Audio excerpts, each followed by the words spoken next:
আমার হাতের এই চাইনিজ ভেজিটেবলটা সবার এত প্রিয়, আমি কিন্তু এই অনেক ভালো লাগে। এই রান্নায় আমি চিকেন বা ডিম কোনোটাই দিই না, জাস্ট কয়েক রকম সবজি দিয়ে আর ঘরে থাকা কিছু মশলা দিয়ে এই ভেজিটেবলটা রান্না করি।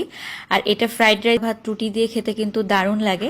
আজকে আপনাদেরকে খুব ভালো লাগবে। তো এখানে আমি গাজর, পেঁপে, ক্যাপসিকাম আর তার সাথে বরবটি, আমি 3 ধরনের সবজি নিয়েছি। আর এই সবজিগুলোকে কিন্তু আমি প্রথমে গাজর, পেঁপে এগুলোকে কিন্তু একটু পাতলা পাতলা করে কেটে নিতে হবে, আবার একেবারে পাতলা করে কাটতে যাবেন না। তারপরে আমি এখানে বরবটি নিয়েছিলেই হবে, আর ক্যাপসিকামগুলোকেও একটু লম্বা করে কেটে বাঁধাকপি, তো বাঁধাকপি চাইলে না দিলেও হবে। তো বাঁধাকপি আর তার সাথে কাঁচামরিচ। তো এখানে সবজিগুলো কিন্তু হাফ কাপ চিনি দিয়েছি। চিনি দিলে হয় কি সবজির কালারটা ভালো থাকে, আর লবণ দিলে সবজির কালারটা কিন্তু নষ্ট হয়ে যায়।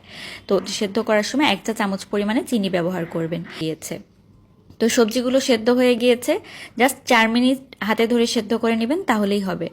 তো এরপর পানিটা ঝরিয়ে নিয়েছি, এলার বাটার দিয়ে দিচ্ছি। বাটারের মধ্যে আমি 1 টেবিল চামচ পরিমাণ তেল নিয়েছি, 3 টেবিল চামচ পরিমাণে, আর তার সাথে বাটার 1 টেবিল চামচের মতো। সবজি আমার হাফ কাপ করে আছে, সব ধরনের সবজি যেগুলো আমি নিয়েছি। তো একটু হালকা ভেজে নিয়ে তারপর এখানে বাঁধাকপি, পেঁয়াজ আর তার সাথে লোকে এখন 2-3 মিনিটের জন্য একটুখানি জাস্ট ভেজে দিব, সবজি সেটা চলে যাবে।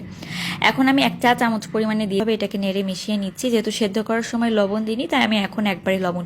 তো সবজি সেদ্ধ করার পর যে পানিটা ছিল সেটা দিয়ে দিয়েছি, জাস্ট সবজিটা একটু সেদ্ধ নিয়েছি, তাহলে ফ্লেভারটা ভালো আসবে। তো গোলমরিচের গুঁড়ো দিয়ে নিব। আর মেশানো হয়ে গেলে এখানে আমি এখানে হাফ কাপ পরিমাণে ব্যবহার করেছি, মানে সব ধরনের সবজি আমি হাফ কাপ নিয়েছি। পেঁয়াজ আমি 4টা একটু এরকম পাতার মতো করে খুলে নিয়েছি, আর 4টা দিয়ে দিব চিনি। 1 চা চামচ চিনি আমি এখানে ব্যবহার করেছি চামচ পরিমাণে। চিনি আর সয়া সসটা একেবারে শেষের দিকে দিবেন, এতে করে কি রেসিপি আপনাদের অনেক ভালো লেগেছে। ভালো লাগলে কিন্তু লাইক কমেন্ট করে জানাতে ভুলবেন না, আর বেশি ভালো লাগলে আপনার টাইমলাইনে একটা শেয়ার করে রাখবেন, পরবর্তীতে দেখে নেবেন। আল্লাহ হাফেজ।